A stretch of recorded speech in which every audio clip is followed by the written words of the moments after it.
사랑하는 성도 여러분, 시청자 여러분, 이 시간은 사랑장 12번째 시간입니다. 누군가를 사랑하는 사람은 그 사람에 대해 자주 이야기하는 것을 봅니다.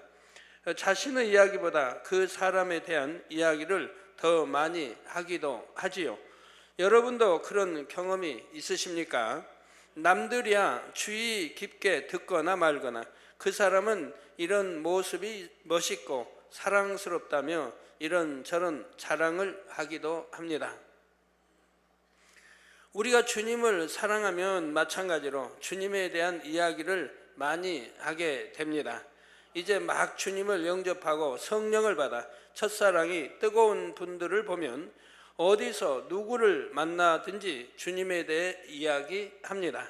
구원해 주시고 큰 은혜와 사랑을 주신 주님을 열심히 자랑하지요. 또한 성령을 받으면 내가 죄인이었구나, 아무것도 아닌 나를 위해 주님께서 십자가에 달려 돌아가셨구나 하고 깨달으면서 마음이 겸손해집니다. 여러분의 마음의 영적인 사랑을 온전히 이루면 한결같이 이런 모습이 됩니다. 범사에 오직 주님만을 자랑하고 늘 겸손하지요. 반면에 자신을 자랑하려 하거나 교만하다면 그만큼 영적인 사랑이 없다고 할 수가 있습니다. 우리 많은 성도님들은 범사에 받은 은혜를 간증하시고 전도하시며 주님을 자랑하십니다. 또한 많은 분들이 처음 주님을 만났을 때처럼 한결같이 겸손한 마음으로 주님을 사랑하시지요. 오히려 날이 갈수록 더 겸손해지시고요.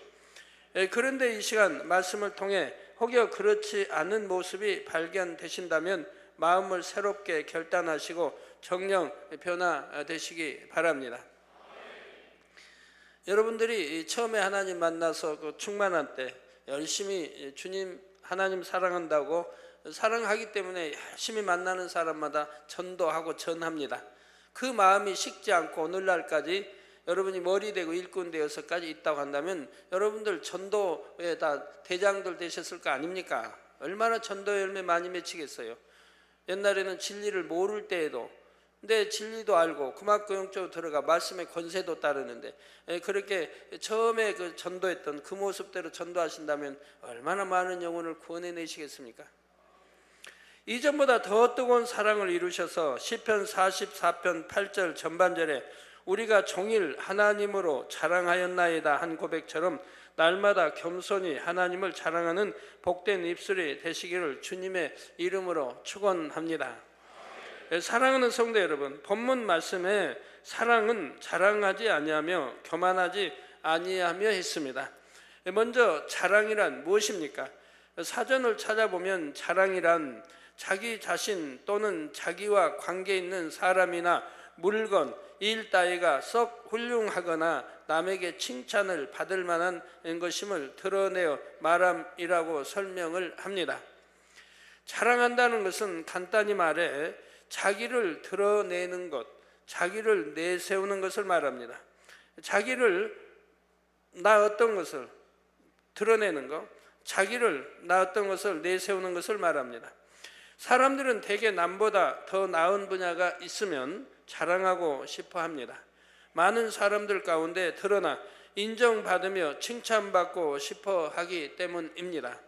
어떤 사람은 좋은 집, 좋은 차 등 자신의 부유함을 과시하려 합니다.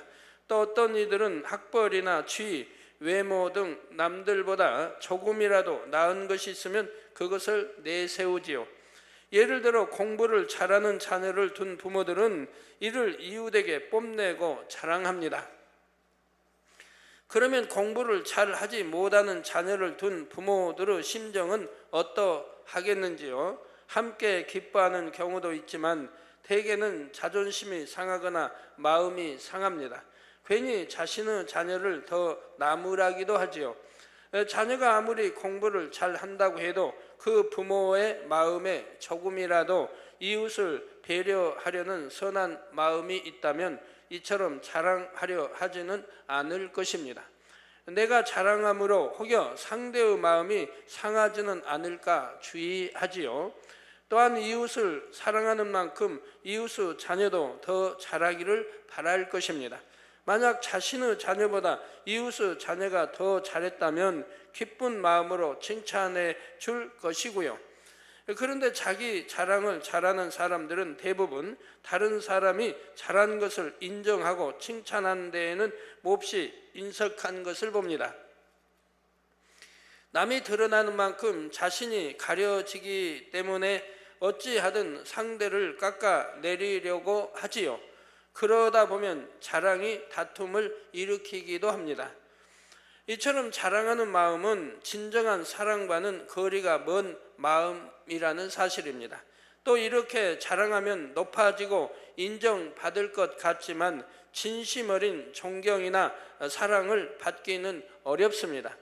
저 사람은 저렇게 자기 자랑만 한다며 오히려 다른 사람들이 얕보며 시기 질투하게 만들 뿐이지요. 그런데 자랑 중에는 선하고 해도 마땅한 자랑이 있습니다. 바로 주 안에서의 자랑이지요. 고린도후서 10장 17절에는 자랑하는 자는 주 안에서 자랑할지니라 하신 대로 주 안에서 자랑하는 것은 얼마든지 해도 좋은 하나님 앞에 합당한 자랑입니다. 주 안에서 자랑한다는 것은 자랑함으로써 자기 자신이 아닌 하나님께 영광 돌리는 자랑이지요. 예를 들어 간증은 대표적인 주 안에서의 자랑입니다. 본 재단에는 개척 이래로 질병을 치료받았거나 가정일터, 사업터의 문제를 해결받고 축복받은 간증들이 끊이지 않고 있지요. 자, 많은 분들이 저는 죽을 수밖에 없었고 저에게는 아무 소망도 없었습니다. 이런 제가 주님을 영접하고 새로운 삶을 살게 되었습니다. 천국을 소망하며 달려가니 너무나 행복합니다 하고 간증하십니다. 또 가족들이 복음화 돼가지고 이제 이렇게 당장실 오면 그런 간증 참 많이 합니다. 우리 재단 몰랐더라면, 이 진리 몰랐더라면 저희는 벌써 이혼했을 겁니다. 또는 나는 이미 이 세상 사람이 아니었을 겁니다. 자살을 몇 번씩이나 시도했는데 이 재단 만나 변화되고 소망이 생기고 이제는 복음화돼서 참으로 행복한 가정을 이루고 있습니다. 이렇게 간증들을 참 많이 하십니다. 갈라디아서 6장 14절 전반절에 사도 바울이 그러나 내게는 우리 주 예수 그리스도의 십자가 외에 결코 자랑할 것이 없으니 고백하는 것처럼 구원해 주시고 천국을 주신 주님을 자랑하는 것입니다. 이런 자랑은 입이 닳도록 해도 우리 하나님이 싫어하실까요? 아니죠. 또 자랑함으로 많은 영혼에게 힘을 주고 믿음을 주고 소망을 주고 기쁨을 줄 수 있는 것이지요. 죄로 인해 영원히 죽을 수밖에 없었는데 십자가에서 죄값을 치러주신 주님으로 인해 영생을 얻었으니 얼마나 감사한 일입니까? 또 많은 분들이 자신의 삶 속에서 살아계신 하나님을 만나고 체험한 일을 간증합니다. 잠언 8장 17절에 하나님께서는 나를 사랑하는 자들이 나의 사랑을 입으며 나를 간절히 찾는 자가 나를 만날 것이니라 말씀합니다. 많은 성도님들이 이 말씀대로 하나님을 사랑하는 행함과 하나님을 간절히 찾는 행함을 보였을 때 질병을 치료해 주시고 물질의 축복을 주시며 화평한 가정을 이루어 주신 하나님을 간증하십니다.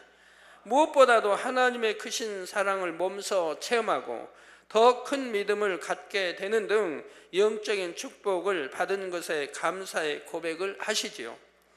이런 간증들을 무수히 들으면서 우리 성도님들의 믿음도 더 크게 성장해 왔습니다. 이처럼 주 안에서 자랑을 하면 하나님께는 영광을 돌리게 되고 형제 자매들에게는 은혜를 끼쳐서 믿음과 생명을 심어주게 됩니다. 그러면 하늘나라의 상급이 쌓이게 되고 마음의 소원도 더 신속히 응답되지요. 그런데 이런 주 안에서의 자랑도 잘 분별해서 해야 합니다. 하나님께 영광 돌리는 것 같은데 사실은 자신을 드러내고 자랑하는 경우도 있기 때문이지요. 예를 들어 어떤 큰 축복이나 응답을 받았다며 겉으로는 하나님께 영광 돌립니다 말하지만 은연중에 내가 선하고 똑똑해서 이렇게 행했기 때문에 응답받고 축복받을 수 있었다고 으쓱해 합니다. 어떤 일꾼들은 하나님의 일을 이룬 후에 말로는 오직 하나님의 능력으로 이룬 일입니다 하고 고백하지만 은근히 나는 이처럼 성령의 음성, 주관을 밝히 듣는다 하며 자신을 드러내는 경우도 있지요. 일의 공로를 자신에게 돌리는 것입니다. 이런 경우 겉으로는 하나님께 영광 돌리는 듯 보여도 성령의 역사는 속일 수가 없기 때문에 때가 되면 그 열매가 드러나지요. 즉 사단이 송사하기 때문에 자신을 자랑한 결과가 열매로 드러납니다. 충성되고 성령의 음성을 잘 듣는다고 하던 일꾼이 이런저런 시험 환난을 당하기도 하고 자신을 알아주지 않는 것 같으면 주님을 떠나기도 하지요. 그래서 오히려 하나님의 영광을 가립니다. 그런데 이처럼 사람이 자기를 드러내고 자랑하면 결국 부끄러움만 남는다고 해도 자랑하고 싶어 하는 이유는 무엇일까요? 마음 안에 이생의 자랑이 자리 잡고 있기 때문입니다. 이생의 자랑이란 현실의 모든 향락을 쫓아 자기를 드러내기 위해 자랑하는 속성입니다. 요한 1서 2장 15절에서 16절에 이 세상이나 세상에 있는 것들을 사랑치 말라.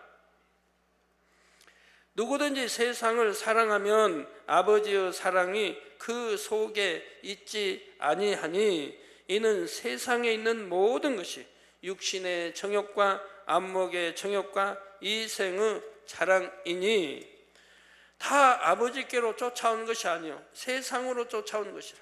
그런 것들이 다 아버지께 온 게 아니라 이 말입니다. 즉 세상으로 온 것이라 이 말입니다. 곧 이생의 자랑은 세상을 사랑하는 마음에서 비롯되는 것입니다. 그러므로 자랑하는 마음에는 그만큼 하나님에 대한 사랑이 없는 것이지요. 따라서 마음의 참 사랑을 이루려면 마음에서 이생의 자랑을 뽑아 버려야 합니다. 성도 여러분, 아무리 자랑할 것이 많은 사람이라도 이 세상에 영원히 살 수는 없습니다.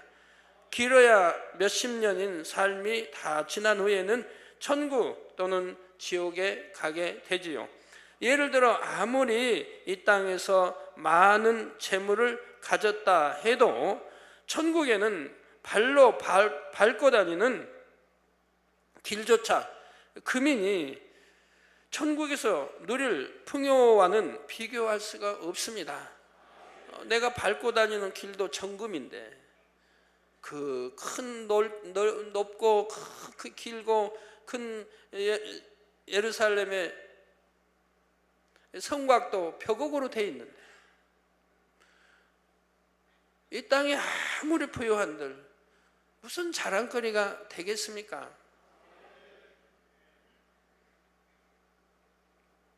그런데 만약 천국에 못 가고 지옥에 간다면 이 땅에서 아무리 큰 부와 지식과 명예와 권세를 누렸다 한들 더더구나 그것이 무슨 자랑이 되겠는지요. 우리 예수님께서도 마태복음 16장 26절에 사람이 만일 온 천하를 얻고도 제 목숨을 잃으면 무엇이 유익하리요? 사람이 무엇을 주고 제 목숨을 바꾸겠느냐 말씀하십니다. 돈으로 바꿀 수 있습니까? 명예로 바꿀 수 있습니까? 지식으로 바꿀 수 있습니까? 오직 믿음으로만 바꿀 수 있는데요. 이처럼 세상 자랑거리는 결코 영원한 생명도 영원한 만족도 줄 수가 없습니다. 오히려 헛된 욕심을 불러일으키므로 멸망의 길로 가는 지름길이 되기도 하지요. 이런 사실을 절절히 깨닫고 천국에 대한 소망을 마음 가득히 채워나가면 이 생의 자랑을 뽑아버릴 수 있는 힘이 옵니다. 이생의 자랑을 다 벗어버리면 오직 우리 주님만을 자랑하게 되지요. 이 세상의 것들이 자랑스러운 것이 아니라 장차 천국에서 누릴 영원한 영광이 더 자랑스럽게 느껴지기 때문입니다. 또한 영원한 생명을 주시고 천국을 주신 주님을 뜨겁게 사랑하게 되면서 날마다 자랑하게 됩니다. 그러면 이전에는 몰랐던 기쁨이 날마다 흘러 넘치지요. 그러므로 여러분 모두는 헛된 자랑을 버리고 여러분의 생명과 영광과 부와 명예가 되시는 우리 주님만을 자랑하는 복된 입술이 되시기를 주님의 이름으로 축원합니다. 사랑하는 성도 여러분, 다음으로 사랑은 교만하지 아니하며 했습니다. 교만이란 남을 나보다 낮게 여기지 못하고 무시하는 것, 내가 모든 면에서 남보다 더 우월하다고 여기는 것입니다. 교만한 사람은 자기 위에는 사람을 두지 않습니다. 곧 자기 자신을 제일로 여기지요. 매사에 상대를 무시하고 얕잡아 보며 가르치려 합니다. 여기에 그런 분들 계시면 정말 마음 깊이 새기고 오늘부로 좀 바꾸시면 그 마음을 싹 좀 바꿨으면 좋겠어요. 보통 자신보다 못해 보이는 상대에게 이렇게 교만한 태도를 취하기가 쉽지요. 그런데 교만이 심한 경우에는 자신을 가르쳐주고 이끌어준 사람이나 질서상 자신보다 높은 사람까지 무시합니다. 윗사람이 어떤 권면이나 지적을 해 주어도 잘 들으려 하지 않죠. 이건 참으로 교만하죠. 뭘 잘 모르고 저렇게 말한다 하며 불평하거나 이제는 나도 다 아는데 잘할 수 있는데 하며 오히려 권면하는 상대를 가르치려 하기도 합니다. 이런 상대와 대화를 하게 되면 곧잘 변론이 일어납니다. 더 나아가 다툼이 일어나기도 하지요. 이런 변론에 대해 디모데후서 2장 23절에는 어리석고 무식한 변론을 버리라. 이에서 다툼이 나는 줄을 알미라. 서로 변론 잘하는 분들, 부부간에 변론 잘하는 분들, 형제간에 변론 잘하는 분들, 이웃과 변론 잘하는 분들, 어리석고 무식한 변론을 버리라고 말씀하지 않습니까? 이에서 다툼이 나는 줄 알미라. 즉 변론 끝에는 다툼이 일어나는 걸 봅니다. 그것이 심해지면 혈기로 싸움으로까지 번지는 거, 세상 사람들은 그건 많잖아요. 변론하다가 격해지고 거기에 또 감정이 생기고 네가 옳다 내가 옳다 네가 너는 여하튼 나는 뭐 잘났다. 변론이 결국은 이제 변론이 다툼을 일으키고 이제 혈기를 내고 감정이 생기고 미워지고 그리고 등 돌리는 일이 생기는 걸 봅니다. 얼마나 어리석은 일입니까, 변론이.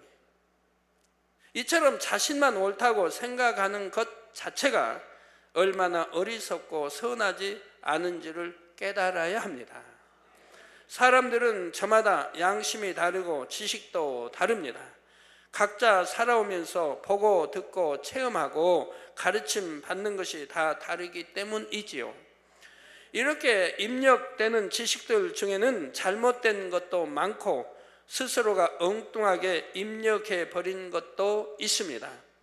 이런 것들이 오랜 시간에 걸쳐 단단하게 굳어지면 옳고 그름을 판단하는 기준이 되는 자신만의 의와 틀이 만들어집니다. 사람의 생각은 대개 이 의와 틀에서 나옵니다. 그러니 각 사람이 옳다고 주장하는 것들 중에는 옳지 않은 것들이 많지요. 그렇지만 자기가 옳다고 입력시켜 놨기 때문에 자기는 항상 옳다는 거예요. 상대만 자기 생각과 안 맞으면 상대는 그러고 나만 옳다고 그래요. 근데 또 가만히 생각해 봐요. 상대도 마찬가지니까. 상대도 자기는 옳고 또 상대는 그런 거예요. 그러니까 서로가 피차 답답한 거죠. 서로가 답답한 거죠. 나는 분명히 내가 옳은데 이거는 또 자기는 자기가 옳은데. 그래서 서로 답답하죠. 그래도 선하고 좀 그냥 참을 수 있으면 우리 그만하자고 이렇게 해서 절제하면 되는데, 그만하자고 해도 또 한 사람 끝까지 계속하면, 그러면 상대는 어떻게 해야 돼요? 그냥 끝까지 참아버려요. 그런데도 마음이 교만하면 자신이 틀려도 그것을 선뜻 인정하지 못하고 변론합니다. 그런 거는 자존심이 좀 강하다고 하죠. 그런 자존심은 아주 못된 자존심 아닙니까? 자기가 틀렸으면 내가 틀렸다고 바로 시인할 줄 알아야 되는데, 자기가 틀린 것 같은데도 끝까지 옳다고 변론하고 주장하는 사람은 그건 너무 그런 자존심은 얼른 버려야죠. 반면에 겸손한 사람은 설령 자신의 주장이 맞고 상대가 틀리다 해도 변론하지 않습니다. 왜 다툼을 일으키려 합니까? 그냥 참아버리죠. 안 해버리면 될 걸. 굳이 상대를 누르려고 하지 않지요. 겸손한 사람의 마음에는 그만큼 상대를 높이기 원하는 영적인 사랑이 임해 있기 때문에 상대를 무시하지 않고 하려고 하기 때문에 차라리 져버리고 마는 거죠. 상대를 진정 사랑하면 어찌하든 상대를 높이려 하고 아껴주려고 하지 결코 남을 무시하거나 이기려 들지 않습니다. 그러면 상대가 글려도 그대로 있어야 됩니까? 그런 뜻이 아니죠. 상대가 글려도 그걸 가르쳐주고 옳다 이게 이제 설명해주고 해도 상대가 듣지 않으니까, 그러면 듣지 않고 변론하고 싸움이 되면 되겠습니까? 차라리 말하지 않는 게 낫지 않습니까? 그런 의미에서 그렇지, 말해서 상대가 들을 것 같으면 그러면 해서라도 알려줘야죠. 가난하든 배움이 적든 자신보다 힘이 약하든 진심으로 상대를 자신보다 낮게 여기지요. 상대가 어린아이라 해도 그 마음을 배려해 줍니다. 모든 영혼은 주님이 핏값으로 사신 존귀한 영혼들이라는 사실을 마음 중심으로 깨달아 알기 때문입니다. 자신 또한 주님께서 만나주시고 구원해 주시지 않았다면 죽어가는 영혼 중 하나일 뿐 주님 없이는 아무것도 아님을 중심에서 고백합니다. 또한 영적인 사랑을 이루는 만큼 겸손하신 주님의 마음을 그대로 담게 됩니다. 주님은 십자가에서 죽으시기까지 자신을 낮추셨고 제자들의 발을 씻기시며 낮아짐과 섬김의 본을 보이셨지요. 또 참 하나님, 저 본체와 하나이면서도 이렇게 종의 형상을 입고 종처럼 하셨고요.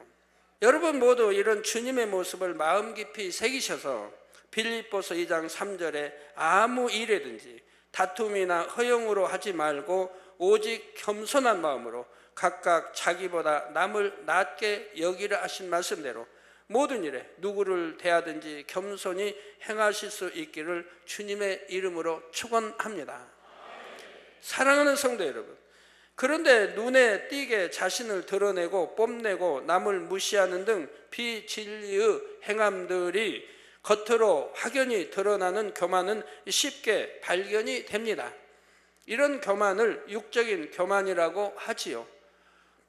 육적인 교만은 주님을 영접하고 진리를 알게 되면 대부분 빨리 벗어버립니다. 그러나 교만이라는 죄성을 마음에서 온전히 뽑아버린 것은 아니기 때문에 신앙생활을 하다 보면 다시 교만이 틈타기도 합니다. 내가 교만하다고 알면 뽑아내기나 쉽겠는데 이 교만이라는 것은 자기 자신이 발견하기가 어려운 거예요. 남의 상대 교만한 거는 바로 눈에 들어오는데 자기 교만한 거는 모른다 이 말입니다. 교만한데. 그러니까 빼내기가 어려워요. 또 교만도 여러 가지예요. 어떤 사람 자기 의와 틀을 육에서 의와 틀을 만들어 놓은 사람, 영적인 사람을 보면 바로 알 수가 있죠. 영의 사람이.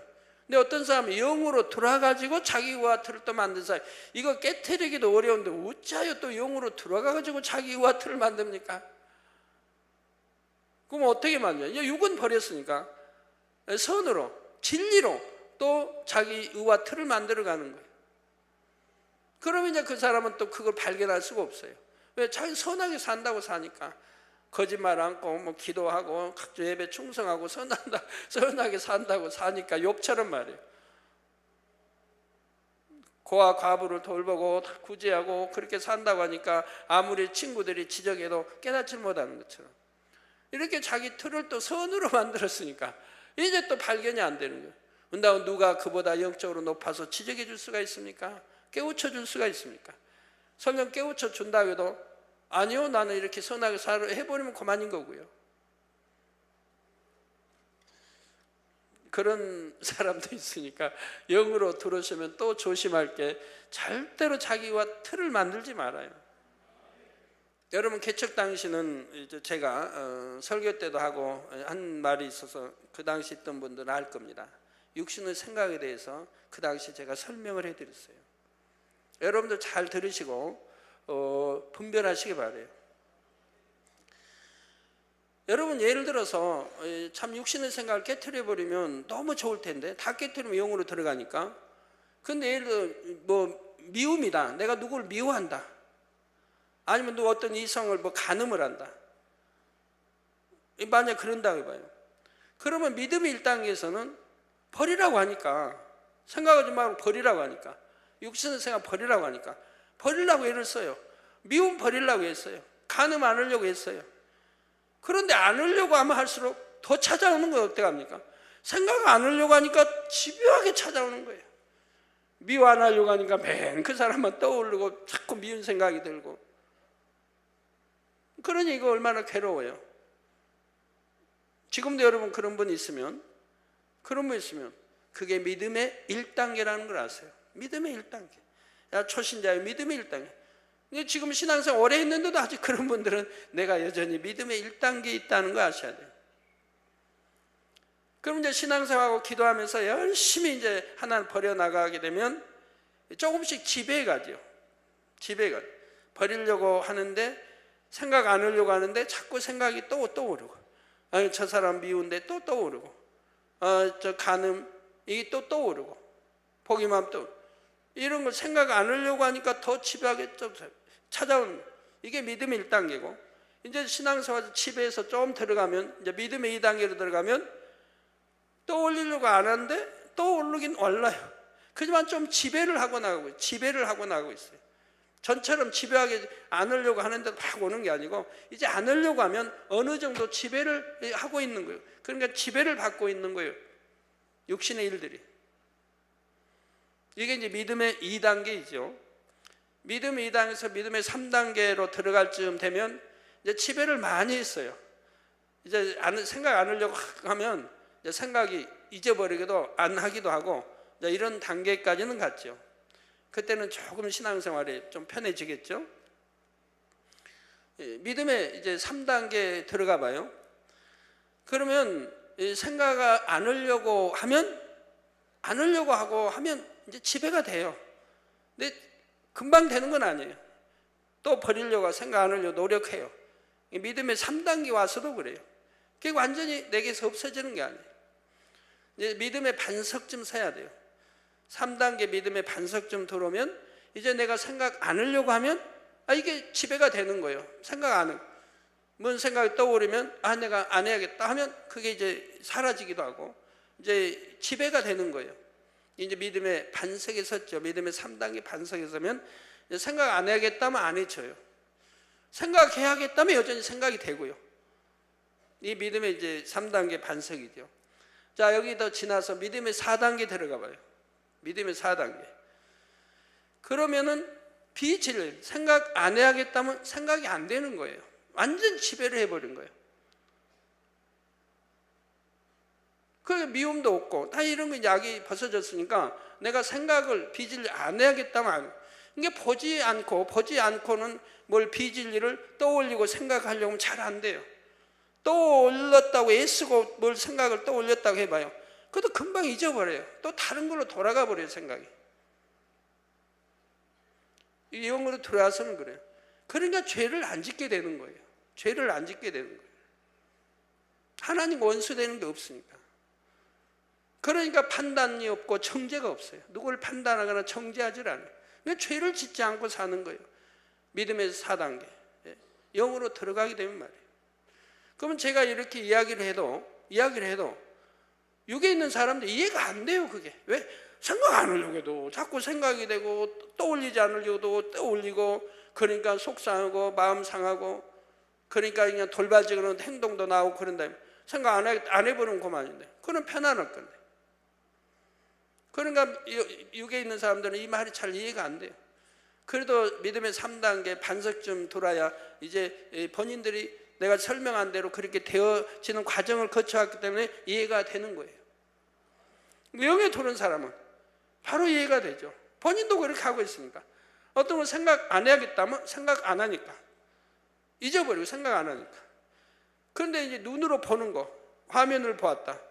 보는데도 입력이 안 되는 거예요.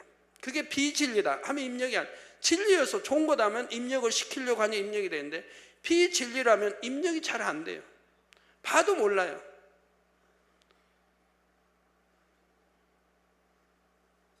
영에 들어오면 그렇죠. 그러니까 영의 사람은 얼마나 행복해요.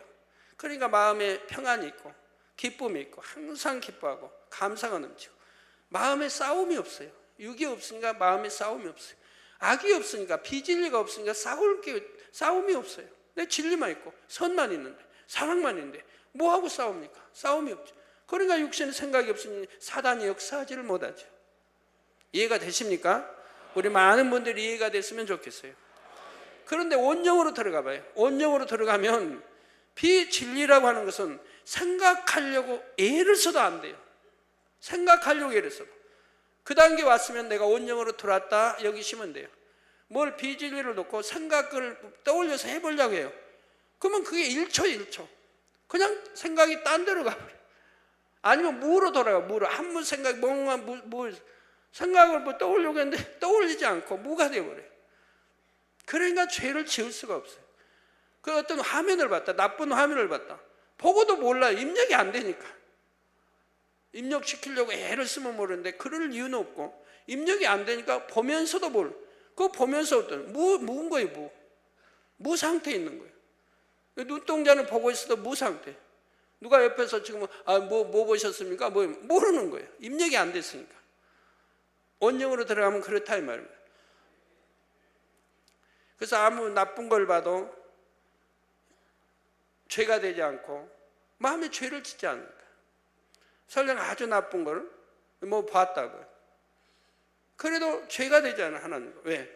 내가 입력이 되지 않고 생각을 하지 않았고 봤어도 본 게 아니고 나는 무상태니까. 비진리라면 그래요. 진리라면 봐서 유익이 되기 위해서 입력시키려고 하겠지만, 비진리는 입력시키려고 하니까 봐도 모른다 이 말이에요. 이걸 어떻게 이해가 되겠습니까? 믿음의 1단, 2단계, 3단계는 몰라도 믿음의 1, 2단계는 이해가 안 돼요 이 말은. 어떻게 그런 게 있을 수 있냐. 보는데 왜 눈을 뜨고 보는데 왜 입력이 안 돼요? 안 됩니다. 비진리이기 때문에 입력이 안 돼요. 그러니까 하나님과의 사이에 죄가 되지 않는 거예요. 신앙생활을 오래 하면 많은 말씀을 들어야 합니다. 직분이나 사명을 받기도 하고 머리가 되기도 하지요. 그러다 보면 말씀을 많이 들어서 아는 것을 마치 말씀을 마음에 다 이룬 것처럼 착각함으로 나는 이만큼 이루었다, 나는 옳다 생각합니다. 그래서 들어 아는 말씀으로 상대를 지적하고 판단, 정죄하지요. 그러면서도 자신은 진리로 옳고 그름을 분별하는 것이라고 생각합니다. 영이 들어온 사람은 판단, 정죄도 않고 안 하는 게 바로 육이 없기 때문에 이런 진리에 어긋나면 바로 성령이 역사를 한다 이 말이에요. 성령이. 판단, 정죄할 일도 없지만 바로 이러면 성령이 바로 역사. 왜? 판단, 정죄하지 말라. 성경에 있는 게 바로 성령으로 음성이 온다 이 말입니다. 네가 누구를 판단하고 정죄하면 네는 하나님이 되어 있다. 하나님보다 더 높은 자가 되어 있다. 왜? 판단, 정죄는 하나님만 하실 수 있는 거니까. 재판장은 하나님 한 분인데 내가 하나님보다 더 높아 있어요. 그냥 얼마나 교만한 거예요. 이게 판단하고 정죄하는 사람들은 교만이 극치를 이루고 있는 거예요.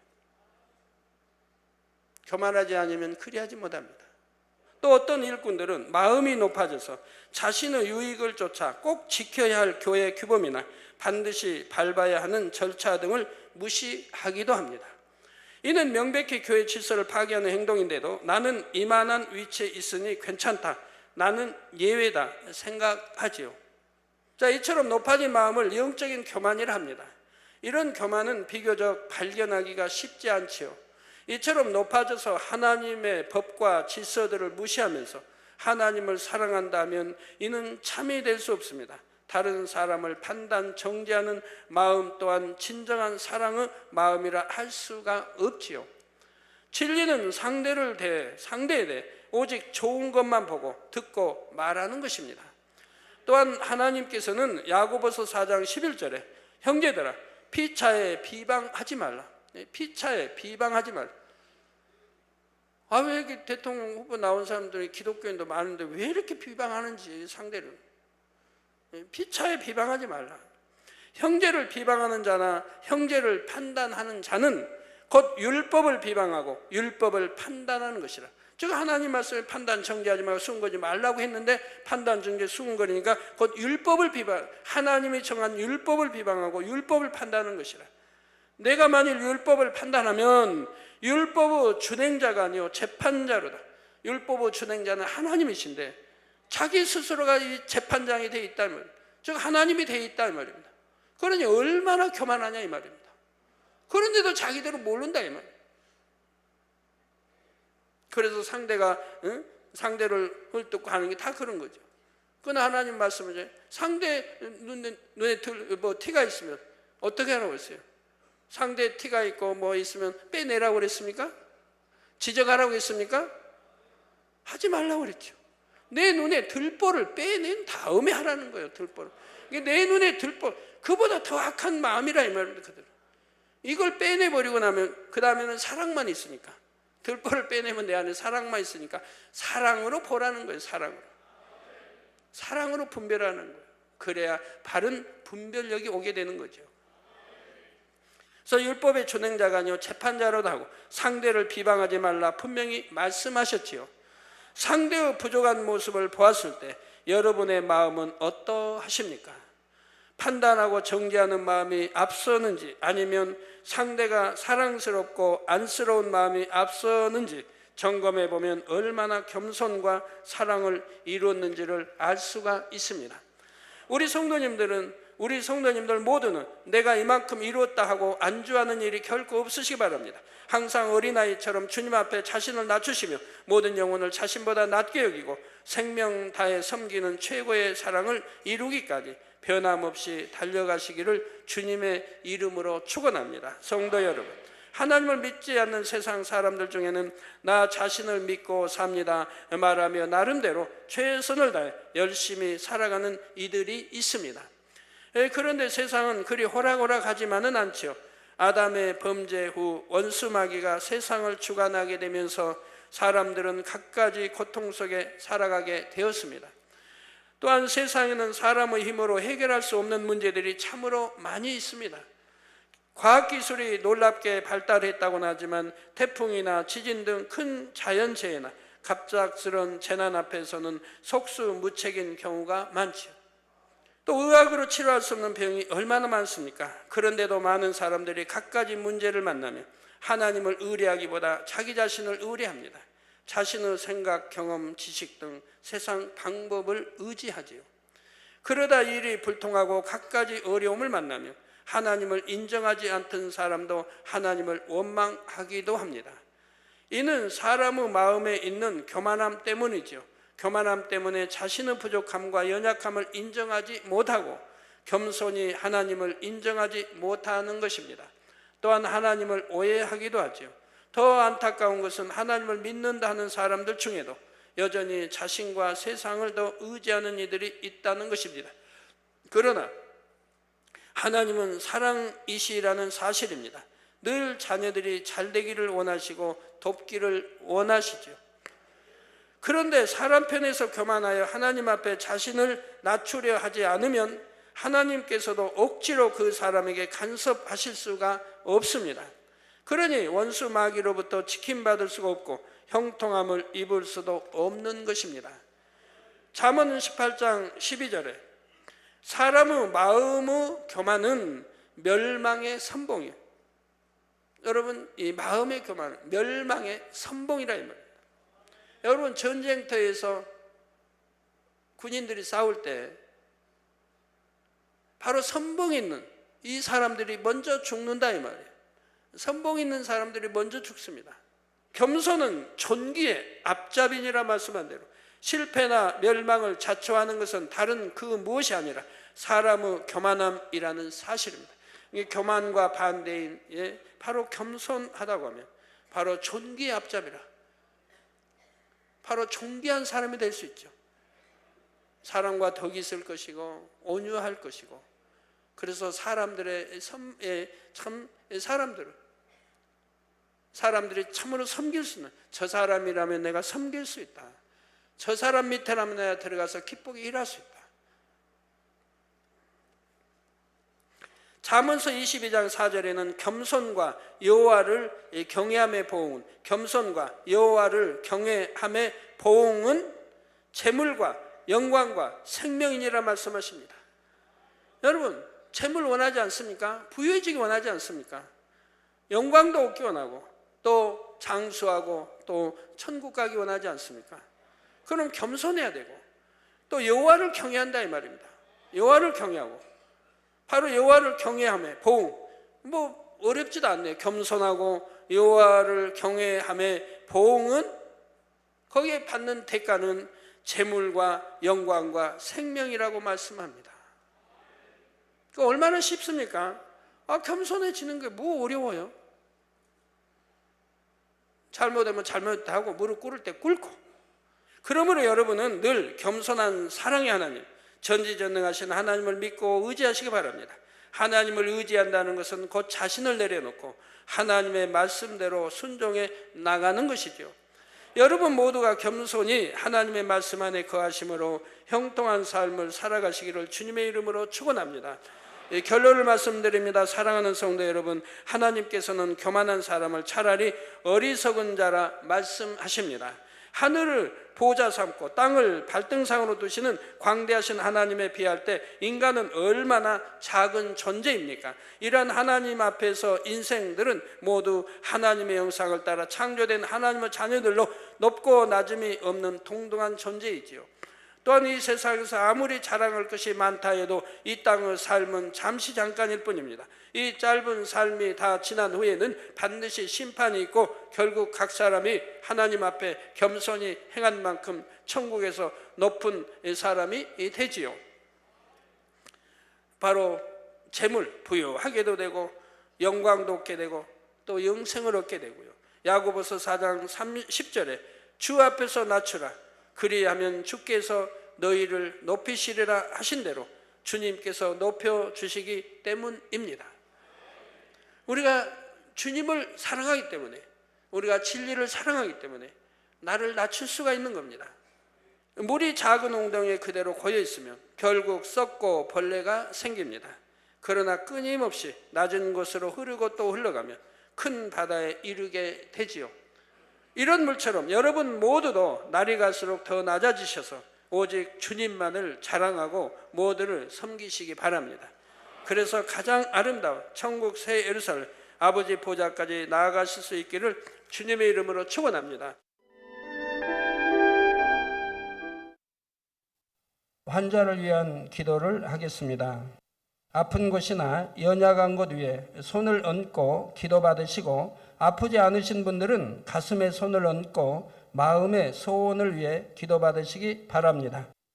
전지전능하신 하나님께서는 시공을 초월해 역사하십니다.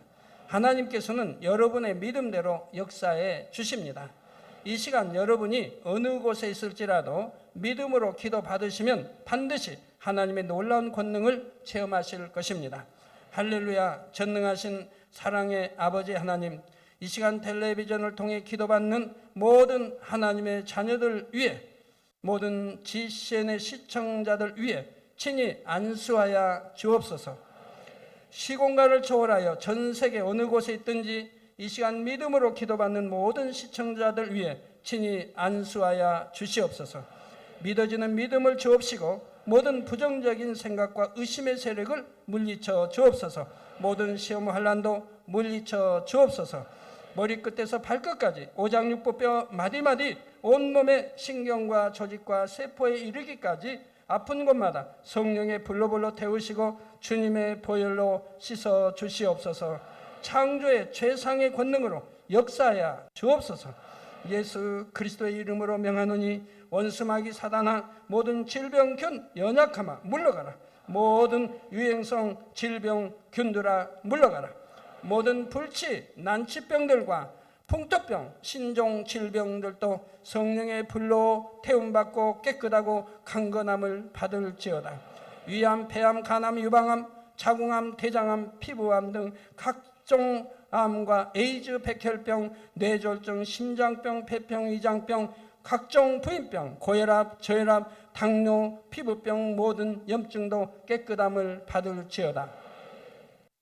소아마비, 중풍, 관절염, 디스크도 온전함을 입으며 요통두통, 신경통을 비롯한 모든 통증은 사라질지어다. 각종 사고의 후유증도 깨끗하고 온전함을 받으라. 감기, 몸살, 독감, 갑상선 질환도 성령의 불로 태움받고 깨끗함을 받을지어다. 간질, 자폐증, 우울증, 노이로제 등 모든 정신질환도 물러가라. 마음에서 어둠이 물러가고 기쁨과 평안이 임할지어다. 아버지 하나님, 창조의 최상의 권능으로 역사하사 연약한 것마다 온전케 하여 주시옵소서. 모든 마비된 것도 풀어지고 안진뱅이는 걷고 뛸지어다. 잘 안 보이는 눈은 잘 보이라. 잘 안 들리는 귀는 잘 들릴지어다. 소경은 눈을 뜨고 기머거리는 들으며 벙어리는 말할지어다.